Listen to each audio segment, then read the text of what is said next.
Hello बच्चों, welcome to my YouTube channel. I am your physics instructor Aditya sir. मैं आप लोगों को क्लास 10 की फिजिक्स पढ़ा रहा था। क्लास 10 की फिजिक्स में आपका जो चैप्टर चल रहा है बच्चों, वो चल रहा है इलेक्ट्रिसिटी। चैप्टर चल रहा है इलेक्ट्रिसिटी। अच्छा, इधर ध्यान से सुनो।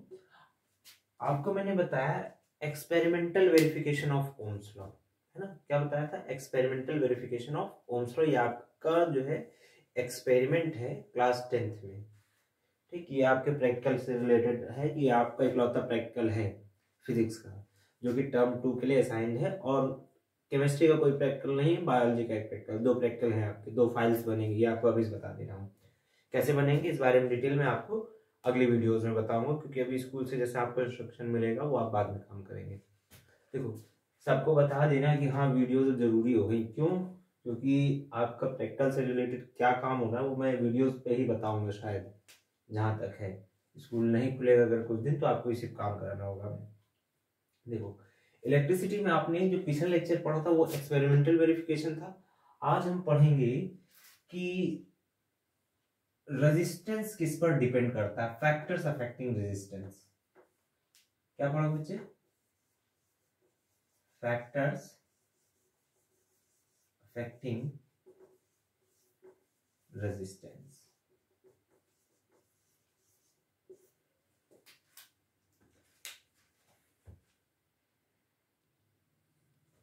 तो जब बात आती है फैक्टर्स अफेक्टिंग रेजिस्टेंस में, कौन कौन से ऐसे फैक्टर्स होते हैं जिनके कारण रेजिस्टेंस हमारा किसी कंडक्टर का अफेक्ट करता है, यानी कि रेजिस्टेंस वेरी कर सकता है। अच्छा, ये बात बिल्कुल सच है कि किसी फिक्स कंडीशन में रेजिस्टेंस कांस्टेंट होता है, लेकिन अगर हम कंडीशंस बदलेंगे तो कौन कौन सी कंडीशन बदलने पर रेजिस्टेंस पर क्या क्या इफेक्ट पड़ता है, ये हमारी बात आती है। तो पहली चीज जो सबसे पहला आपको पढ़ना है वो है, ध्यान सुनो, रेजिस्टेंस जो होता है किसी कंडक्टर का, वो उस कंडक्टर की लेंथ पर डिपेंड करता है। जैसे मान लो ये कोई वायर है। क्या बोला? ये कोई वायर है। इस वायर की जो टोटल लेंथ है मान लो स्मॉल एल है। तो रेजिस्टेंस जितना ज्यादा इसकी लेंथ होगी, रेजिस्टेंस उतना ज्यादा होगा, यानी कि करंट के फ्लो में उतना ज्यादा अपोज होगा। इसी वजह से, किसकी वजह से? लेंथ की वजह से। तो हमने कहा resistance of a conductor is directly proportional to its length. बात समझ में आ रही? स्टेटमेंट लिखना होगा। मैं काम करता हूँ स्टेटमेंट सहित लिख देता हूं। तो हम कहेंगे resistance of a conductor is directly proportional to its length। बात समझ में आ रही? तो यानी कि हम कहेंगे R is directly proportional to L। फिर अगली बात ध्यान से सुनो। मैंने आपको बताया है कि इलेक्ट्रिसिटी जो कंडक्ट होती है ना, वो फ्री इलेक्ट्रॉन्स की वजह से होती है। क्या बोला? फ्री इलेक्ट्रॉन्स की वजह से। इलेक्ट्रॉन कहाँ फ्लो कर रहा होता है? सबसे खास बात, इलेक्ट्रॉन फ्लो करता है सरफेस पर। तो जितना ज्यादा सरफेस एरिया होगा, या यूं कह दूं कि जितना ज्यादा एरिया ऑफ क्रॉस सेक्शन होगा, ये वाला एरिया ऑफ क्रॉस सेक्शन, उतना ज्यादा इन जगहों पर इलेक्ट्रॉन्स होंगे। और जितना ज्यादा इलेक्ट्रॉन होंगे उतना ज्यादा फ्लो होगा, जितना ज्यादा फ्लो होगा उतना ज्यादा करंट होगी। तो हमने कहा कि भाई अगर रेजिस्टेंस को हम एरिया ऑफ क्रॉस सेक्शन के बारे में कहें, तो जितना ज्यादा एरिया ऑफ क्रॉस सेक्शन उतना ज्यादा इलेक्ट्रिसिटी का कंडक्शन, यानी रेजिस्टेंस का अपोजिट। तो हमने कहा रेजिस्टेंस जो है वो एरिया ऑफ क्रॉस सेक्शन का इनवर्सली प्रोपोर्शनल होता है। आपको लिखना होगा सेम यही sentence, resistance of a conductor is inversely proportional to area of cross section. क्या है ये? Area of cross section, area of cross section of conductor. दो चीजों पर डिपेंड कर रहा है। बात समझ में आ रही? तीसरी बात आती है, ध्यान से सुनो।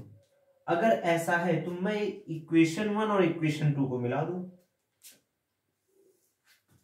From equation 1 and equation 2। आपसे एग्जाम में आएगा डिटेल में लिखने के लिए कि जो फैक्टर्स हैं जिन पर रेजिस्टेंस डिपेंड करता है, उन फैक्टर्स को लिखिए और एक फॉर्मूला डिराइव कीजिए कि किन पर जो है आपका रेजिस्टेंस डिपेंड कर रहा है। तो हमने कहा कि उसके लिए हम एक फॉर्मूला ऐसे डिराइव करेंगे। एरिया ऑफ क्रॉस सेक्शन है, जिसको ना समझ में आता मैं उसको एक बार फिर से बता दूं। जो वायर है, वायर को एकदम खड़ा खड़ा ऐसे काट दो। जैसे ये मान लो कि वायर है, ठीक है, इसको मैं ऐसे काट दूं तो ये वाला जो एरिया मिलेगा ना, ये जो सर्कुलर एरिया है, इसको हम कहते हैं एरिया ऑफ क्रॉस सेक्शन। जरूरी नहीं कि सर्कुलर हो, अगर आपने कोई ऐसा भी कंडक्टर लिया हो जो एक यूं कह दो कि रेक्टेंगल के शेप में है ना, या क्यूबॉइड के शेप में, तो ये वाला एरिया जो होगा इसको आप कहोगे क्या, एरिया ऑफ क्रॉस सेक्शन। मान लो मैंने इसको कैपिटल ए से कह दिया। इक्वेशन 1 और इक्वेशन 2 से अगर मैं कहना चाहूं तो R is directly proportional to L by A हो जाएगा क्या। अच्छा, जब भी प्रोपोर्शनैलिटी का साइन होता है तो हम करते क्या बच्चे, प्रोपोर्शनैलिटी का साइन हटा करके इक्वल्स टू का साइन लगाते हैं। अच्छा, लगा देते हैं हम यहाँ पे। हमने कहा R इक्वल्स टू क्या हो जाएगा, प्रोपोर्शनैलिटी का साइन हटाया, इक्वल्स टू का साइन लगाया, अब एक कांस्टेंट लिखना है, मैंने कांस्टेंट लिखा rho. R equals to rho L by A। यहां तक की तो बात हमको समझ में आई। अब बात आती है यहां पर वेयर रो क्या है। रो है एक प्रोपोर्शनैलिटी कांस्टेंट,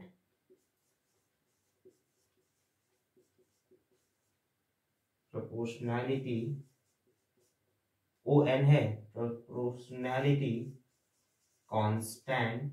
अच्छा, इस प्रोपोर्शनैलिटी कांस्टेंट को हम कहते क्या है, इस प्रोपोर्शनैलिटी कांस्टेंट को हम कहते हैं कॉल्ड रेजिस्टिविटी ऑफ कंडक्टर। बात समझ में? तो आपके लिए ये फॉर्मूला है और इस फॉर्मूले में ये रो है, ये आपका सबसे खास टर्म आया है इलेक्ट्रिसिटी में। अब आपसे पूछेगा कि define resistivity of a conductor. बात समझ में आ रही? हमने कहा देखो फैक्टर्स अफेक्टिंग रेजिस्टेंस तो हो गया, ठीक है, फैक्टर्स अफेक्टिंग रेजिस्टेंस हो गया, कैसे उस पर डिपेंड कर रहा है ये हो गया। क्या इतनी ही चीजें हैं क्या जिन पर रेजिस्टेंस डिपेंड करता है? नहीं, एक और चीज होती है, उस चीज का नाम है, ध्यान सुनना, ये आपके सिलेबस में फॉर्मूले में नहीं है, ठीक है, फॉर्मूले में नहीं है, बस आपको जानते रहना है। आखिरी टर्म एक आता, आखिरी में और भी सारी चीजें होती हैं, मैंने कहा टेम्परेचर। ध्यान सुनो, टेम्परेचर, किसी भी कंडक्टर का रेजिस्टेंस टेम्परेचर पर बहुत ज्यादा डिपेंड करता है। क्यों डिपेंड करता है भाई? ध्यान सुनो, मान लो कि ये जो कंडक्टर है ये किससे बना हो, ये बना होगा एटम से। तो एटम, मान लो ये एटम है, एटम की लास्ट ऑर्बिट है, इस पर ढेर सारे इलेक्ट्रॉन है। तो अगर मैंने टेम्परेचर बढ़ा दिया तो इलेक्ट्रॉन निकल आएगा बाहर। नंबर ऑफ इलेक्ट्रॉन बढ़ने के साथ साथ, ध्यान सुनना, इलेक्ट्रॉन्स, हर इलेक्ट्रॉन की काइनेटिक एनर्जी बढ़ जाएगी। कब? मैंने कहा जब हम टेम्परेचर बढ़ा देंगे। क्या बोले सर? टेम्परेचर बढ़ा देंगे तो इलेक्ट्रॉन्स बाहर आ जाएंगे। अगर इलेक्ट्रॉन्स बाहर आ गए तो एटम्स के बीच कॉलिजन बढ़ जाएगा। क्या बोला? कॉलिजन बढ़ जाएगा। कॉलिजन बढ़ जाएगा तो हमने कहा रेजिस्टेंस बढ़ जाएगा। तो सबसे खास बात ध्यान सुनो, भले ही नंबर ऑफ इलेक्ट्रॉन्स इंक्रीज हो जाते हैं, भले ही नंबर ऑफ इलेक्ट्रॉन इंक्रीज हो जाते हैं, चार्ज भले ही इंक्रीज हो रहा है, लेकिन जितना चार्ज इंक्रीज हो रहा है उतना ज्यादा ही कोलिजन भी हो रहा है। जब कोलिजन बढ़ जाता है तो रेजिस्टेंस बढ़ जाता है। कोलिजन किसके इसके बीच में? ये जो फ्री इलेक्ट्रॉन्स है और आगे के जो एटम है उनके बीच, है ना, फ्री इलेक्ट्रॉन और इन एटम्स के बीच में क्या होगा? कोलिजन, टक्कर बढ़ जाएगी। जितना ज्यादा टकराएंगे उतना स्लो फ्लो करेंगे, जितना स्लो फ्लो करेंगे उतना ज्यादा रेजिस्टेंस बढ़ जाता है। तो हमने कहा कि on increasing temperature, on increasing temperature resistance of, ध्यान रखना कंडक्टर्स की अगर बात कही जाएगी, रेजिस्टेंस ऑफ कंडक्टर्स इंक्रीजेस। यानी कि जो कंडक्टर्स हैं उनमें करंट कम फ्लो होगी, धीरे फ्लो होगी। सिर्फ और सिर्फ किसमें, मैंने कहा कंडक्टर में। कंडक्टर का मतलब ये कि मेटल्स में। ध्यान रखना, मेटल्स की जब भी बात कही जाएगी तो आप कहोगे उनका रेजिस्टेंस बढ़ जाता है, कब, टेम्परेचर बढ़ाने पर। इतनी बात समझ में आ रही? जो बात नहीं समझ में आई कमेंट बॉक्स में लिखोगे, मैं उसका रिप्लाई करूंगा, ठीक है। जैसे 9th वालों को देखोगे तो जितना वीडियो पर व्यूज नहीं होते उससे ज्यादा उस पर क्वेश्चन आंसर चलते हैं। बच्चे क्वेश्चन पूछते हैं, मैं रिप्लाई करता हूँ। ऐसा आप लोग भी किया करो, क्वेश्चन पूछोगे मैं उस पर रिप्लाई करूंगा, मैं रिप्लाई करूंगा, आपके साथ के जो बच्चे होंगे वो भी रिप्लाई करते हैं। तो ग्रुप डिस्कशन का एक फिनोमिना होता है, वो आपके अंदर डेवलप होगा। कोशिश किया करो कि चीजों को वैसे ही पढ़ने का और कमेंट सेक्शन में लिखने की आदत डालो, ठीक है। बाकी मैं इसके आगे का चैप्टर स्टार्ट करता हूँ। देखो, फैक्टर्स अफेक्टिंग रेजिस्टेंस हो गया। अब हमें पढ़ना है कि रेजिस्टिविटी क्या होती है, ठीक है। रेजिस्टिविटी क्या होती है, इसकी SI यूनिट क्या होती है। बच्चे टर्म आता है कि रेजिस्टिविटी क्या होता है। हमने कहा रेजिस्टिविटी, देखो अच्छा, अभी फॉर्मूला आपने देखा जस्ट अभी कुछ देर पहले कि R equals to rho L upon A, ये फॉर्मूला देखा था, जहां पर R क्या था, रेजिस्टेंस था, और रो क्या था, रेजिस्टिविटी था। तो अगर इस फॉर्मूले की हेल्प से मैं रो की वैल्यू निकालना चाहूं तो रो क्या आएगा, हम कहेंगे rho equals to R A by L, sorry, अच्छा, R equals to rho A by L अगर हमने कहा तो मैं एक काम करता हूं, इसकी डेफिनेशन बनाने की कोशिश करता हूं। डेफिनेशन बनाई कैसे जाती है, सबसे बड़ा सवाल ये होता है, ठीक है। सबसे बड़ा सवाल यही होता है कि डेफिनेशन बनाई कैसे जाए। तो कैसे बनाएंगे जरा ध्यान से देखो। हम उसको बनाएंगे ऐसे, if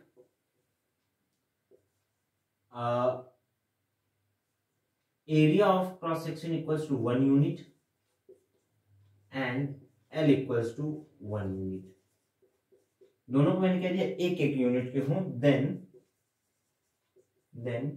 row equals to R into 1 by 1, यानी कि रो इक्वल्स टू R। अच्छा, ये जो बात मैंने न्यूमेरिकली लिखी इसी को जरा सा मैं डिफाइन कर देता हूं। कहने का मतलब क्या है, एक ऐसा कंडक्टर, ध्यान सुनना, जिसकी लेंथ 1 यूनिट की हो, मान लो 1 मीटर का है, एरिया ऑफ क्रॉस सेक्शन उसका 1 यूनिट का हो, यानी कि ये जो वैल्यू है यहां पर, ये जो एरिया है ये कितना हो, 1 यूनिट का है। 1 यूनिट कोई भी हो सकती है। मान लिया अगर आपने यूनिट लिया है मीटर में, तो आपने कह दिया, एग्जांपल के तौर पे कह रहा हूं, ठीक है, आप मीटर डायरेक्ट लिख नहीं देंगे, लिखना यूनिट ही है। आपने कहा 1 square metre, area of cross section कितना, 1 स्क्वायर मीटर, और लेंथ की बात आपने कही सर 1 मीटर। तो अब इसका जो रेजिस्टेंस है, यहां से यहां तक का जो रेजिस्टेंस है, वही इसकी रेजिस्टिविटी कही जाएगी। शब्दों में लिखा जाए, ध्यान से सुनो, हम कहेंगे, अगर हमसे कहा जाए डिफाइन रेजिस्टिविटी, तो हम कहेंगे द रेजिस्टेंस ऑफ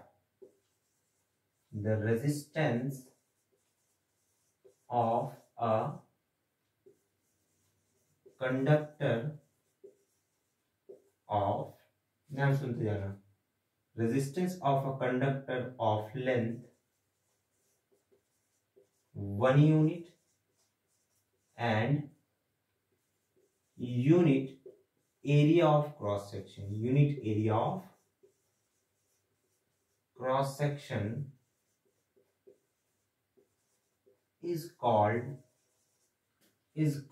क्या, resistivity of that material, या फिर यहां आप कह सकते हो कंडक्टर। बात समझ में आई? रेजिस्टेंस या फिर रेजिस्टिविटी होगा किसका, कंडक्टर का। तो उस कंडक्टर के बारे में हमने ये कहा कि अगर कंडक्टर की लेंथ 1 यूनिट की हो, कंडक्टर का area of cross section 1 unit का हो, तो उस कंडक्टर का जो रेजिस्टेंस होगा वो उसकी रेजिस्टिविटी के बराबर होगा। बात समझ में आई? कुछ बात समझ में आ रही है क्या? बात अगर ना समझ में आए कमेंट बॉक्स में लिखते जाना, मैं फिर से इस पर वीडियो बना दूंगा, ठीक है, कोई दिक्कत नहीं। हमने कहा कि अगर ऐसा है तब एसआई यूनिट क्या बनेगी, ध्यान देखो एसआई यूनिट क्या बनेगी, देखो ध्यान सुनते जाना। यहाँ रेजिस्टिविटी का फॉर्मूला ये है, ठीक है, ये नहीं है, ये तो रेजिस्टेंस का था। रो की अगर मैं बात करूं, देखो आर, आर क्या है, रेजिस्टेंस, रेजिस्टेंस की एसआई यूनिट क्या होती है, ओम। बगल में लिखा है एरिया, एरिया का क्या होता है एसआई यूनिट, स्क्वायर मीटर। और लेंथ का क्या होता है, आपने कहा मीटर, तो 1 मीटर से 1 मीटर चोरी हो गया, क्या बचा, आपने कहा ओम मीटर। बात समझ में आई, एसआई यूनिट क्या बनी, ओम मीटर।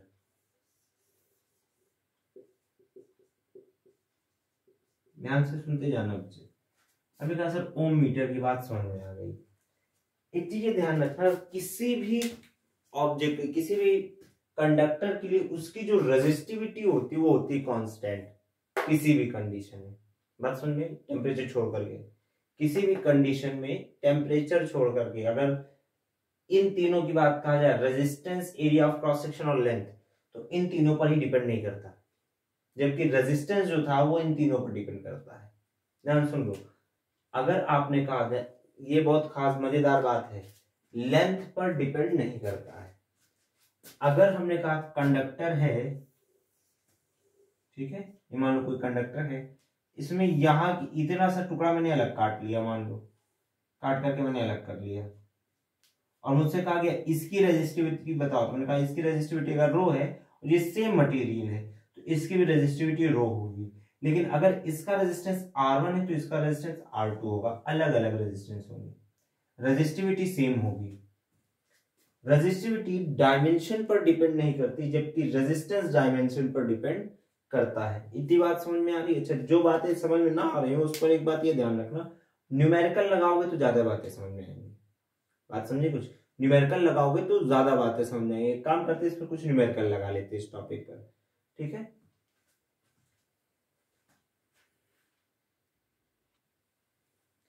देखो बच्चे, क्वेश्चन लिखा हुआ है, क्वेश्चन क्या है, क्वेश्चन कह रहा है कि एक वायर थी उसको फोल्ड कर दिया गया है, ठीक, उसको ऐसे वायर थी, सीधी सीधी वायर थी, मान लो कि इनिशियली L लेंथ की वायर थी, यहां से यहां तक की लेंथ L थी, ठीक है, और इस वायर को पकड़ करके इसे मोड़ दिया गया यूं, ठीक है, ऐसा था, ऐसा आपने मोड़ दिया।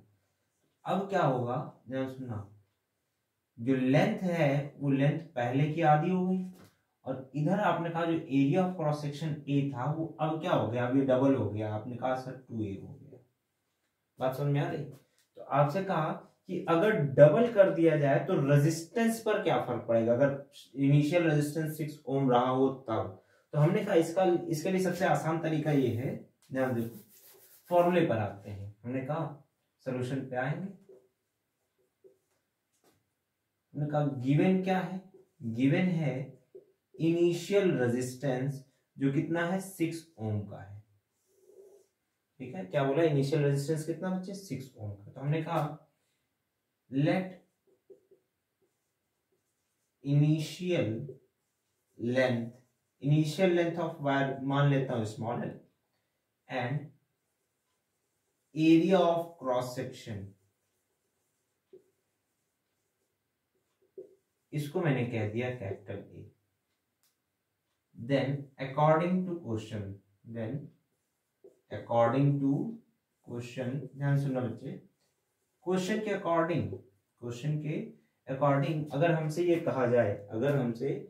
कहा जाए कि अब लेंथ कितनी हो जाएगी, तो हमने कहा फाइनल लेंथ क्या लिखोगे, फाइनल लेंथ जो होगी, फाइनल लेंथ को हम लिखेंगे भाई डबल कर दिया, डबल करने मतलब फोल्ड कर दिया। अगर हम किसी वायर को फोल्ड कर देंगे आधा हो जाएगा, सीधा था यहां पर से तोड़ करके हमने इसको मोड़ दिया, तो अब ये क्या होगा, लेंथ आधी हो गई, क्या आपने कहा लेंथ हो गई हाफ, अभी कुछ देर पहले समझाया। और एरिया ऑफ क्रॉस सेक्शन क्या हो जाएगा, एरिया ऑफ क्रॉस सेक्शन ये कितना हो जाएगा बच्चे, आपने कहा सर 2a हो जाएगा। अगर ऐसा है तो हमने कहा फॉर्मूला लगाते हैं, नाउ अकॉर्डिंग टू फॉर्मूला क्या होता है, R equals to rho L upon A, है ना। हेंस इनिशियल रेजिस्टेंस कितना रहा होगा, आपने कहा रो पर डिपेंड करेगा। इनिशियल लेंथ आपने कह दिया सर एल, और initial area of cross section capital A. Similarly final resistance मान लेता हूं आर एफ। आर एफ क्या रहा होगा, रो। फाइनल लेंथ हमने कहा कितनी हो जाएगी, एल बाई टू, और एरिया ऑफ क्रॉस सेक्शन कितना हो जाएगा बच्चे, 2a। इसका मतलब आर एफ क्या हो जाएगा, आपने कहा rho L upon 4 into A, 2 2 जा 4। अच्छा, but rho L upon A equals to R I है। This implies that R F आप क्या लिखोगे, रो एल अपॉन ए की जगह आर आई लिख दोगे क्या, अपॉन में 4 बचा हुआ है। आर आई कितना है, इनिशियल रेजिस्टेंस कितना है बच्चे, आपने कहा सर इनिशियल रेजिस्टेंस 6 ओम लिखा हुआ है। अगर 6 ओम लिखा तो 6 यहां वैल्यू पुट कर दो, 6/4 डिवाइड करो, कितना आएगा 1.5 आ जाएगा क्या, सॉरी 1.5 ओम। देखो बहुत आसान से क्वेश्चन है, और ऐसे ही क्वेश्चन आएंगे, 2 या 3 नंबर के क्वेश्चन आएंगे, ऐसे ही आएंगे। तो टफ नहीं, काफी आसान क्वेश्चन आते हैं, और ये आप आसानी से लगा भी लोगे, तो परेशान होने की जरूरत नहीं है। इसके अलावा मैं ढेर सारी न्यूमेरिकल लगवाऊंगा आपको। आपने रेजिस्टेंस पर सवाल लगा लिया, रेजिस्टेंस जिन फैक्टर्स पर डिपेंड करता है वो फैक्टर्स पढ़ लिया, और इस पर लगा लिया एक न्यूमेरिकल। अब हम पढ़ेंगे कि रेजिस्टेंस का कॉम्बिनेशन कैसे करते हैं, है ना। कॉम्बिनेशन ऑफ रेजिस्टेंस पढ़ना है हमको। चलो आगे की टॉपिक जो है वो हम लोग पढ़ेंगे बच्चे अगले लेक्चर में, वरना वीडियो काफी लेंथी हो जाएगी हमें, क्योंकि जो पढ़ना है तो टॉपिक वो काफी लेंथी है। अच्छा, एक खास बात और, मैं कोशिश करूंगा पर डे आपकी एक वीडियो है, ठीक है। मैं ढेर सारी वीडियोस बनाऊंगा आपके लिए, क्योंकि फिजिक्स का कोर्स ऐसे पढ़ोगे ना तो आधा अधूरा पढ़ पाओगे, छोटा छोटा 20 मिनट की वीडियो ज्यादा नहीं हो पाती। तो मैं आपका 20 मिनट अगर पर डे कर दूंगा तो मुझे इस तरह से 40 मिनट मिल जाएंगे हफ्ते में 3 दिन वाले, क्योंकि 3 दिन वाला जो क्लास होती नहीं। तो मैं एक काम करूंगा, 6 दिन आपकी वीडियोस आएंगी, 6 डेज, तो मुझे थोड़ा सा टाइम ज्यादा मिल जाएगा। वरना 20 मिनट की वीडियोस एग्जैक्ट 20 मिनट भी बनाओगे तो भी बहुत कम मटेरियल पढ़ा पाते हैं। आज पढ़ाई क्या आता है, खाली फैक्टर्स अफेक्टिंग रेजिस्टेंस, है ना। तो ये बहुत कम टॉपिक होता है। मैं अगली वीडियो आपकी जो है सिर्फ पर डे अपलोड करता रहूंगा, तो आपके लिए थोड़ा बेनिफिशियल रहेगा। चलो आज का टॉपिक हम यहाँ समाप्त करते हैं, अगले मिलेंगे हम लोग अगली क्लास में, ठीक है। तब तक पढ़ते रहो, लिखते रहो, और जो भी डाउट हो कमेंट सेक्शन में पूछा करो, ठीक है। इसके अलावा भी और भी चीज़ों से जो आपको प्रॉब्लम होती है, प्रैक्टिकल से रिलेटेड या कोई बात नहीं समझ में आ रही, सिलेबस से रिलेटेड क्या रिलेटेड है क्या नहीं, ये सारी चीज़ें आप मुझसे कमेंट सेक्शन में पूछ सकते हैं। मैं आपको उसका प्रॉपर रिप्लाई देता रहूँगा। मिलते हैं बच्चों नेक्स्ट लेक्चर में, तब तक टाटा बाय बाय।